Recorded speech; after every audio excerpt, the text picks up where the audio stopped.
좀 애는 썼는데 제가 더 칭찬을 못합니다. 왜냐하면 하늘나라 가서 상급을 받으시길 바랍니다. 예.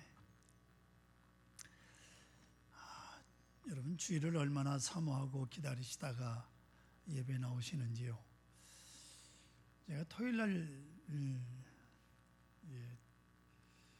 일정을 마치고 저녁을 먹고 좀 늦은 시간에 제 서재에 가서 다시 설교를 정리를 하고, 그럼 저희 집사람이 설교 준비 다 했냐고 꼭 물어요. 원고는 다 했는데 얼마나 준비를 해야 다 하는지 나도 잘 모른다. 또 원고를 또 읽고 외우려고 하지만 여러분, 이게 A4 용지 7장을 제가 무슨 수로 다 외우겠습니까? 그렇죠? 열심히 읽을 뿐이죠. 그리고 기도합니다. 그리고 이제 주일 아침을 맞이하면 이게 몸이 찌뿌렁합니다. 주일마다. 이 이유를 보면 긴장해서 그래요. 여러분, 제가 목사 전도사는 빼고 목사 안수 받은 지가 36년입니다. 서강교회 목회한 지가 23년이에요. 뭔 설교를 더 할 게 있겠습니까? 23년 동안. 예? 그 소리가 그 소리인데. 그런데도요, 설교하려고 치면 그렇게 몸이 긴장을 하는 겁니다. 저희 교회 유치부 전사님이 신대원 2학년 입학하고 첫 번째 설교를 오후 예배 때 설교를 하고 오더니 저보러 그래요. 목사님, 이 떨리는 걸 목사님 매주일 하시죠? 얼마나 혼이 났든지 떨면서. 나도 떨면서 매주일 한다. 예. 너희들은 한 달에 한 번이나 하지만 나는 매주일 떨면서 한다. 우리 교육자들, 부교육자들이 그럽니다. 나보다 설교 더 잘하라. 너희들은 한 달에 한 번씩 하니까 나는 매주일 하니까 한 주일 죽 쓰고 그 다음 주에 꼬두밥 만들고 뭐 어쩌고, 그래도 너희들은 한 달에 한 번 하는 거니까 잘 준비해서 나보다 더 잘해라. 그래 어디 팔려갈 거 아니냐. 예, 설교 잘한다고 소문나야. 그렇게 떨리는 마음으로 오늘도 설교를 합니다. 우리나라는 나이를 대략 음력으로 하지요. 그리고 나이를 말할 때 옛날 어른들이 자축, 인묘, 진사, 오미, 신유, 술해, 거기다가 갑을병정, 무기, 경신, 임계를 따져서 12개, 10개에서 이렇게 꿰매쳐가지고 무슨 갑자년이니 을충년이니 병인년이니 이렇게 맞춰가지고 무슨 띠 그럽니다. 올해는 기해년 돼지띠입니다.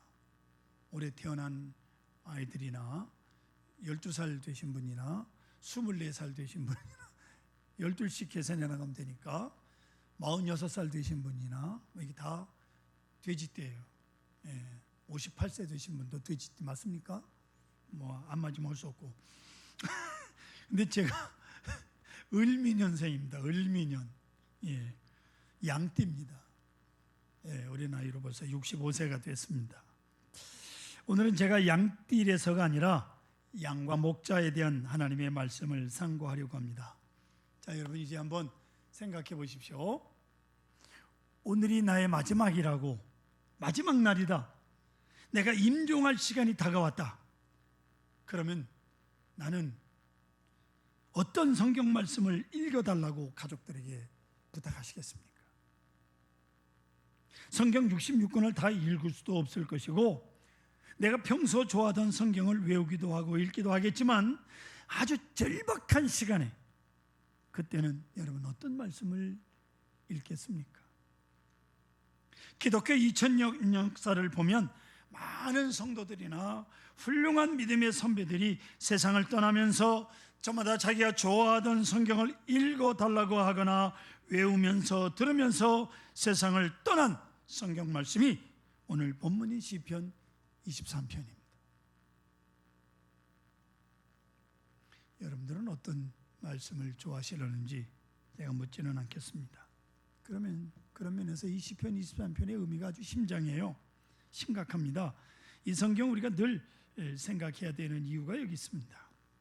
그리고 맨 마지막에 가장 많이 듣고 부르며 또 들으면서 가는 찬송가가 있는데, 그 찬송가가 494장 만세 반석이 열리니 내가 들어갑니다.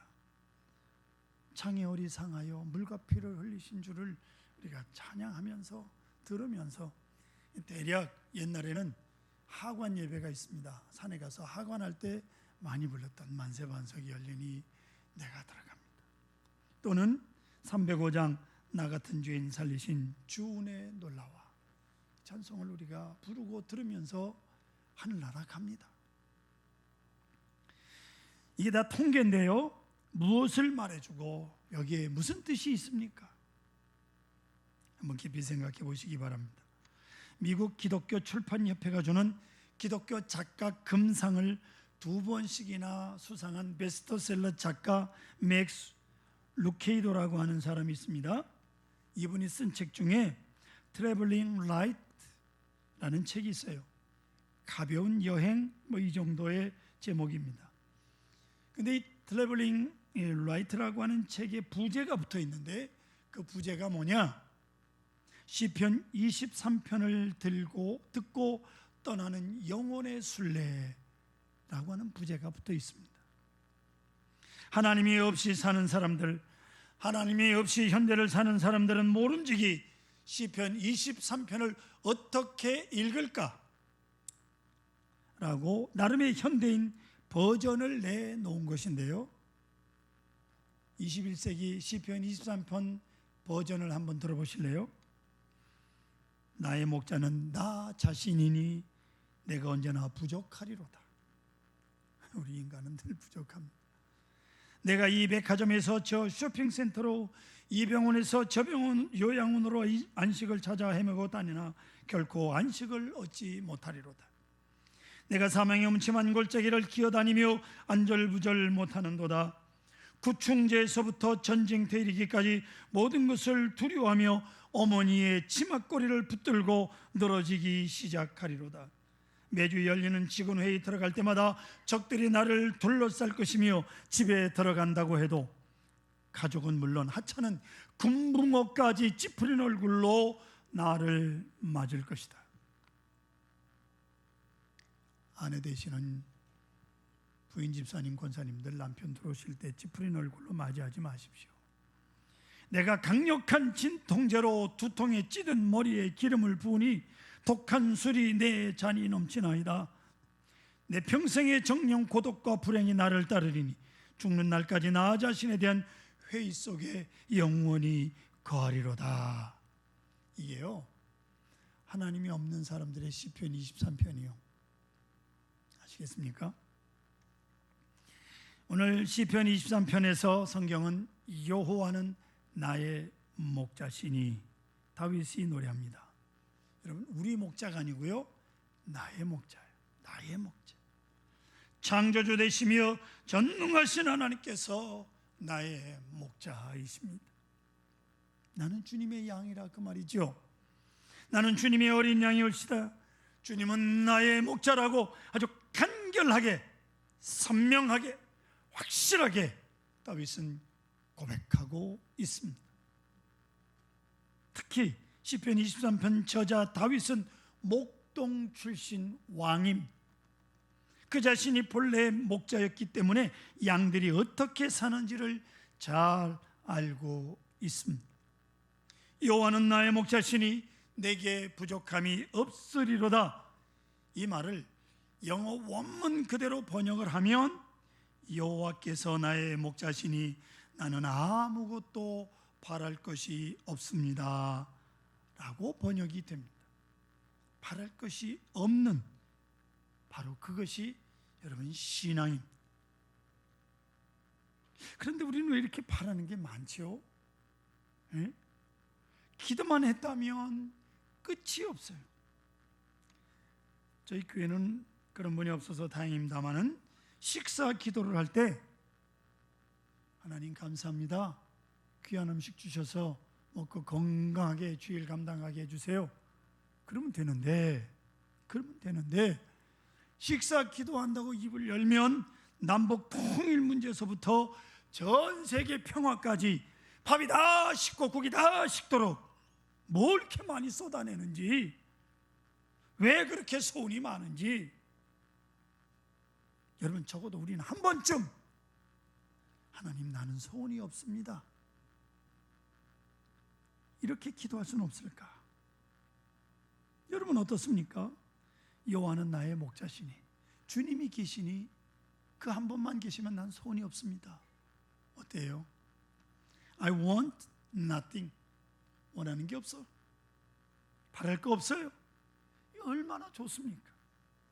바로 그것이 우리의 신앙 고백이 되시기를 소원합니다. 주님만 계시면 됩니다. 주님이 다 알아서 하시니까. 우리나라에서 주변에 흔히 볼 수 있는 광경이 아니고요, 주로 이제 텔레비전을 통해서 많이 보는데, 우리가 피상적으로 보거나 듣는 것보다 실상 양과 목자의 관계는요 상상할 수 없을 정도로 아름답답니다. 양과 목자의 관계가. 여름철 이스라엘 들판을 보면 온통 노래요. 바싹 마른 풀만 있습니다. 풀이 말라서 녹색이 없습니다. 마른 풀 투성입니다.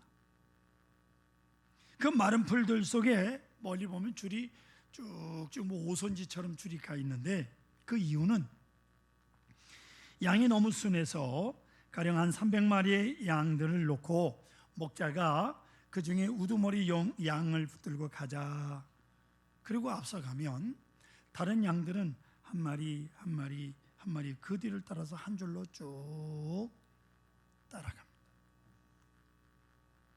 두 줄이 아니에요, 그냥 한 줄이.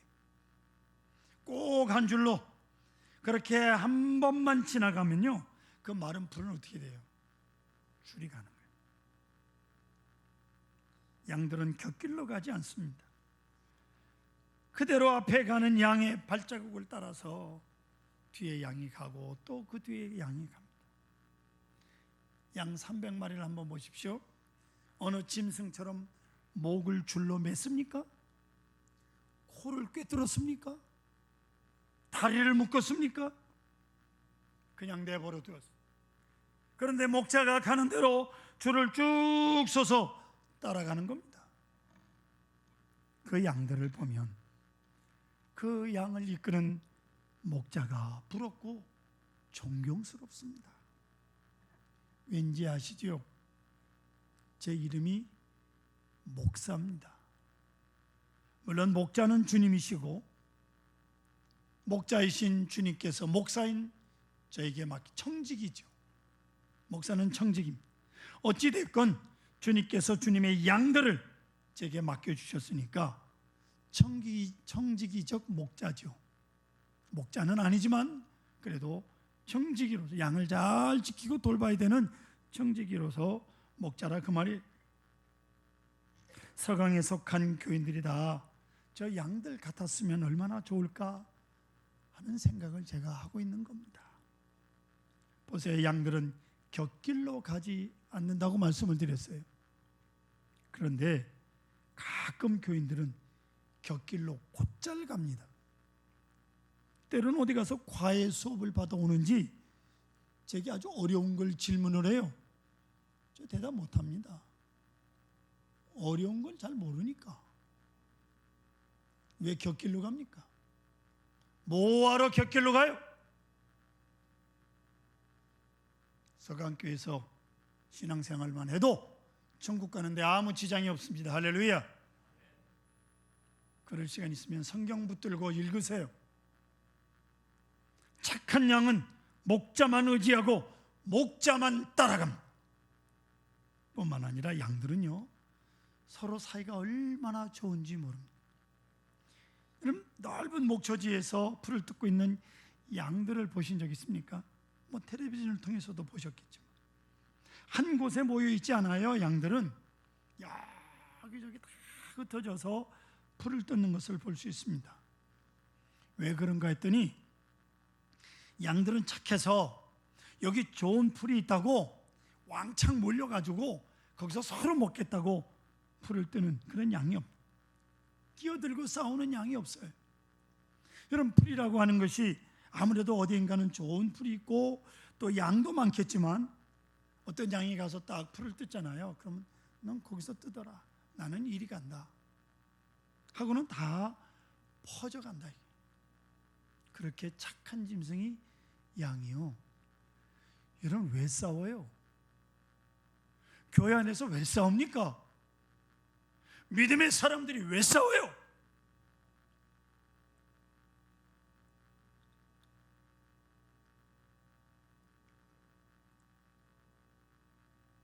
사실 양은 좀 어리석다고 그래요. 좀 미련하기도 하고 무방비 상태로 아주 약한 짐승입니다. 맹수가 오면 물리칠 힘이 하나도 없는 게 양이에요. 그러나 목자와 함께 있기 때문에 다른 어느 짐승보다 평안합니다. 이게 목자와 양과의 관계. 오늘 성경 말씀 보십시오. 목자는 양을 먹인다고 했는데 시편 23편에 이렇게 노래합니다. 그가 나를 푸른 불밭에 누이시며 쉴만한 물가로 인도하시는도다. 성도 여러분, 상상해 보실까요? 양들이 풀을 먹을 만큼 먹고요, 그러고 나면 풀밭에 눕습니다. 이 양이 굉장히 게으르대요. 이만큼도 아니야. 그냥 그 자리에 떡하니 누워서 뭘 하느냐? 되새김질을 합니다. 양이나 소나 이미 먹었던 것을 토해내 가지고 다시 씹은 다음에 위에 집어넣어. 무조건 그냥 다 먹어. 소화도 안 시키고, 그리고 다시 꺼내서 씹어서 소화를 시키는 짐승의 이게 되새김하는 거예요. 그 모습이 만족 그 자체라 그 말이에요. 더 바랄 것이 없는 거예요. 푸른 풀밭에 누이시니까 풀을 뜯고 되새김질을 하면서 떡하니 앉아있는 그 양은 더 바랄 것이 없는 거예요. 왜 그렇습니까? 목자가 인도하기 때문입니다. 목자가 먹여주니까 그렇습니다. 양들에게 무엇이 필요한지, 무엇을 먹어야 할지, 어느 때 먹어야 할지, 어떻게 먹어야 할지 목자가 다 알고 있습니다. 양이요, 양이 자기를 아는 것보다 목자가 양을 더 잘 알고 있습니다. 이 사실을 양이 알고 있어요. 선한 길로 인도하시겠지. 여기 풀이 다 없어지면 뭘 먹나 걱정하지 않습니다. 또다시 어디론가 인도하겠지. 양은 다 알고 있는 거예요. 목자를 믿고 있는 거예요. 모든 필요를 충족시켜 주시는 분이 목자인 것을 알고 있기에 양들은 안심합니다. 목자가 선한 길로 인도한다는 이 말 대단히 중요합니다. 인도한다, 선한 길, 의의 길로 말입니다.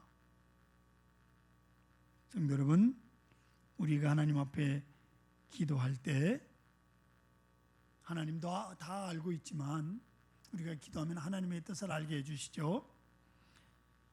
우리가 깨닫게 해달라고 기도도 합니다. 그런데 어찌어찌 해주세요 등등 기도를 하는 것을 보면 대체로 달라는 말이에요.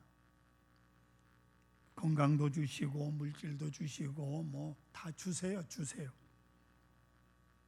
어떤 사람이 이렇게 기도하는 분 봤어요.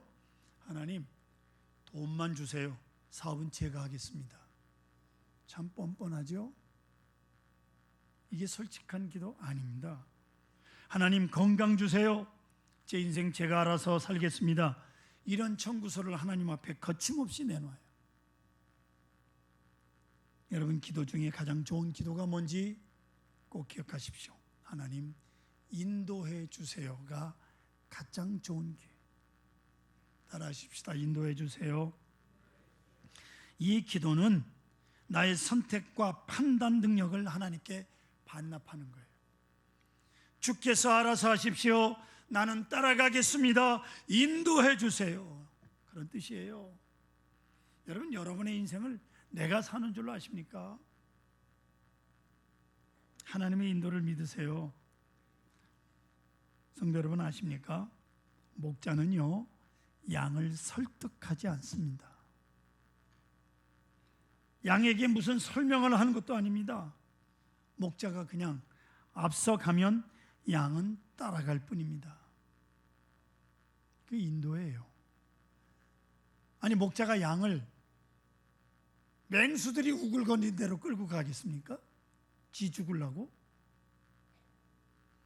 목적지도 목자가 알고, 목표도 목자가 알고, 방향도 목자가 알고, 마지막 종착 지점도 목자가 알고 인도할 것입니다. 그렇기 때문에 양들은 묵묵히 목자만 따라가는 거예요. 오늘 성경 말씀에 목자 되신 여호와께서 지팡이와 막대기로 나를 안위하시나이다 라고 말씀하고 있어요. 지팡이라고 하는 것, 여러분 그림에서 보는 것처럼 이렇게 길어요. 아주 길어요. 목자 키보다 더 긴 지팡이를 들고 있습니다. 그리고 길고 끝이 구부러져 있어요. 이게 무엇에 쓰는 물건인고 하니, 양이 가다가 어디 구렁텅이 같은 데 실족하고 빠지면 그 지팡이를 거꾸로 들어서 그 꼬부라진 대로 양의 목을 탁 걸어서 끌어 올려서 구합니다. 구렁텅이 그냥 놔두면 죽는 거잖아요. 즉 구원의 지팡이라 그 말이에요. 할렐루야. 구원의 지팡이. 막대기는 어떤 짐승이 양을 해치려고 따라올 때에 목자가 그 짐승과 싸우는 데 쓰는 무기가 막대기요. 그런가 하면 때로 양이 곁길로 가려고 하면 그 막대기와 지팡이로 바르게 인도하는, 징계하는 거죠. 때리지요. 아픕니다마는 다른 길로 가지 못하도록, 바른 길로 가도록 인도하는 거예요. 지팡이와 막대기로 나를 안위하시나이다. 그러므로 나는 안심합니다. 평안합니다. 목자가 잘 알고 있으므로 나는 그저 따라갈 뿐입니다.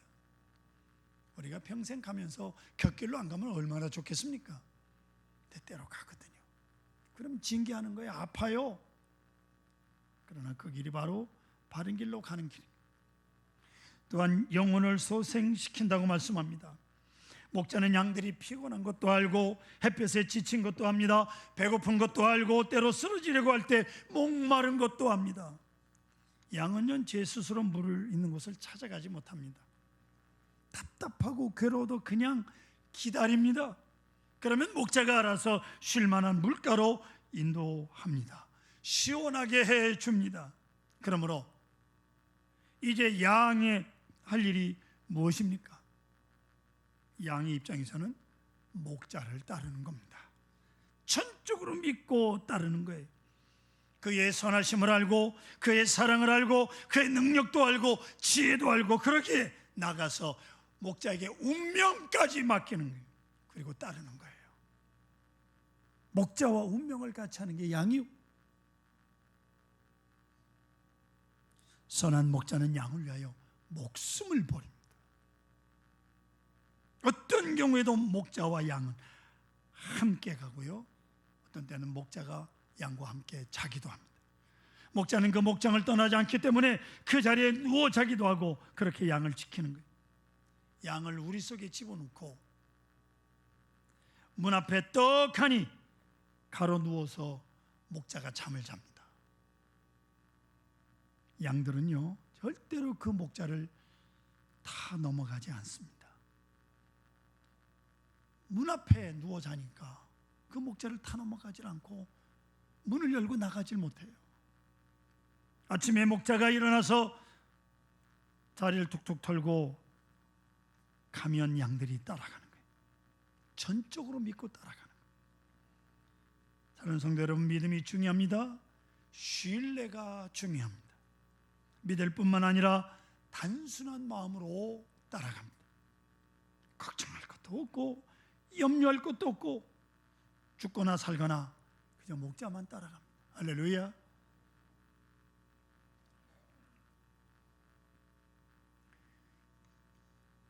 (1900년대를) 보내고 21세기를 맞이하는 2000년도를 시작하면서 전 세계적 화두가 있었는데 그 화두가 뭐냐? 느림이었습니다. 너무 서둘러요 사람들이. 그래서 말도 천천히 하자, 음식도 천천히 먹어야 하겠다, 생각도 천천히 해야 되겠다, 느리게 느림이 화두였어요. 그리고 또 하나의 화두가 있었는데 그것은 단순함이에요. 단순함, simple mind, 마음을 아주 간단하게 갖는. 벌써 오래전부터 신학에서도 simplicity라고 하는 간단이라는, 간소라고 하는 중요한 주제로 신학적 연구를 계속하고 있습니다. 21세기의 시대를 살아가는 사람들이 이제부터 행복하려면 단순하게 살아야 하겠다라는 말입니다. Simplicity Your Life라고 하는 책이 있어요. 독일 태생의 목사이신 베르너 티키 퀴스텐마허라고 하는 분이 쓴 책입니다. 단순하게 살아라 이렇게 번역이 된 책입니다. 단순하게 21세기를 살려면 이 복잡한 세상을 살지만 마음은 단순하게 살아라. 당신은 단순하게 살아야 건강하고 능력이 있고 지혜가 있는 사람이 되겠다, 성공적인 사람이 되겠다라고 말합니다. 근데 그 단순에는 비결이 있어요. 단순해지려면 어떻게 해야 되느냐? 많은 것을 버려야 된다는 거예요. 예를 들면 여러분 가지고 있는 물건에 대해서도 단순화해야 되겠다. 여러분 살림하는 집 가서 보세요. 버릴 게 얼마나 많은가. 저는 어제 처음 알았습니다. 목욕을 하러 갔더니 어떤 남자아이가 고등학생 같은데 화장을 하고 있다. 난 깜짝 놀랐어요. 남자아이가 뭘 톡톡톡톡 치고 있더라고. 옷 입는데. 난 그 가방에 뭐가 들었나 궁금했는데 보니까 맨 그런 잡동사니야. 책이라도 한 권 들었는 줄 알았어요. 남자 새끼가 내 속으로 화장을 하고 있더라니까. 다 쓸데없는 거 들고 다녀.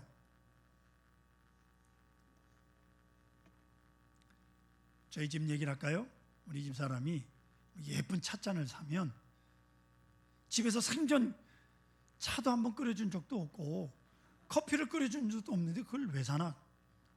근데 결국 한 번도 안 써요. 그냥 진열이야. 그러면 시대가 지나고 유행이 지나고 결국 버려야 되는 거 아닙니까? 제 원칙이 있습니다. 새 것을 사면 어떻게 해요? 그거부터 입어라. 새 걸 사서 걸어두려면 그걸 뭐하러 사요? 신경질 나. 안 입으면 유행 지나는 거 아닙니까? 다 쓸 것도 아니고 다 입을 것도 아니고 좀 살림 줄여야 되니. 퀴스텐마허라고 하는 사람 이야기는 보통 모든 사람이 120%를 가지고 있다는 거예요. 100%면 되겠다. 하지만 아닙니다. 70%만 있으면 된다는 거예요. 조금 모자라게 사는 것이 좋습니다. 불평하지 마세요. 여러분 지금 가지고 있는 것도 넉넉해요. 옷이 없대. 그럼 지금까지 벗고 살았나? 또한 재정 상태도 단순하게 하라고 말합니다. 사실 이 말은 어려운 말이에요. 쉽게 말하면 빚지지 말라 그 말이에요. 빚을 져가면서 사업을 확대하려고 하지 마라. 그저 자연스럽게 평범하게 주어진 대로 할 것이다 라고 말합니다. 무리하게 빚을 끌어다가 그게 바로 복잡하게 사는 거예요. 내게 주어진 분복대로 살아야 할 겁니다. 제가 1991년도 미국에 연수를 마치고 또 여행을 마치고 이제 LA에 도착을 했을 때 춘천 동북교에서 만났던 집사님, 근데 LA에 가서 만나니까 장로님이 되어 계시더라고요. 그 장로님 집을 방문을 했습니다. 미국 사람들은, 잘 사는 사람들은 좀 사람들하고 이렇게 떨어져서 무슨 산중턱이나 아주 그냥 좀 이렇게 떨어진 곳에다가 고급 주택을 짓고 살거든요. 그 장로님 집을 보니까 태평양 바다가 보이는 산 중턱의 2층 집이었어요. 아주 멋진, 그때 당시 91년도에 보니까 60만 불, 6억 정도 되는 그런 집이었습니다. 28년 전 얘기입니까? 그런데 그 멋진 집에 장로님이 한다는 소리가, 목사님이 이 집 제 집 아닙니다. 30년 두고 갚아야 되는 은행집 이제 2년 남았어. 28년 됐으니까 잘못하면요 내 집 되기 전에 죽어요. 30년 갚다가. 여러분 이게 무슨 짓입니까? 이 세상의 모든 사람인 땅에 모든 나라 사람들 중에 집과 땅에 이렇게 집착하는 백성 우리나라 사람밖에 없어요. 그래서 뭐 하겠다는 거예요? 그거? 집 가지고 죽을 때 지고 갈 겁니까? 있는 사람도 다 툭툭 털어버리고 조그만 집에 살면 얼마나 편하고 좋습니까? 청소하기도 쉽고. 큰 집 사놓고 뭐 로봇 청소기 사서 그냥 로봇가 청소하게 만들고, 그것도 다 돈이 들어가 보니까. 또한 시간을 단순화해야 된다고 말합니다. 무슨 말인가 하니 잘 들으세요. 해야 할 일과 안 해야 할 일이 있는 만큼 이제는 해서는 안 될 일에는 가까이 가지 마십시오. 할까 말까 하는 일을 하지 말라고 말합니다. 반드시 해야 할 일만 할 것입니다. 이것이 단순한 거예요. 쓸데없는 일에 이 모임 저 모임에 자꾸 쫓아다니면 인격이 조각나고 맙니다. 몸도 군더더기가 없어야 돼요. 꼭 왜 그렇게 필요한 없는 것이 많습니까? 다 가져다닌 것 중에서도 좀 다 털어버리십시오. 또 먹는 것도 꼭 필요한 것 먹으면 좋으련만 쓸데없는 간식을 많이 해서 문제잖아요. 예? 꼭 필요한 만큼만 좀 소식을 해야 된다 그럽니다. 그런가 하면 잘 먹으려고 하지 말고 웃으면서 먹으라. 기쁨으로. 질적인 것이 더 중요하다. 그리고 꼭 필요한 것 먹어야 한다. 제가 일부 때 강력하게 얘기를 했는데, 우리 남자 되시는 집사님, 장로님들 또 남자분들 절대로 집에서 밥 투정하지 마십시오. 대체로 보면 건강하지 못한 사람들이 편식을 해요. 깨작깨작 먹는 거 뺏고 싶은 부모님이나 아내가 쓰게 해주면 쓴 대로, 짜게 해주면 짠 대로, 그저 사랑으로 만들어 준 거니까 그저 먹으세요. 쓰면 안 먹으면 되잖아. 왜 쓰겠느냐고 그 말을 꼭 해야 돼요? 그냥 해주는 대로 먹어. 예? 일부 때 보니까 김근식 집사라고 있어요. 마누라가 해주는 대로 잘 먹었는지 아주 토실토실해. 퉁퉁하니 보기 좋더라고.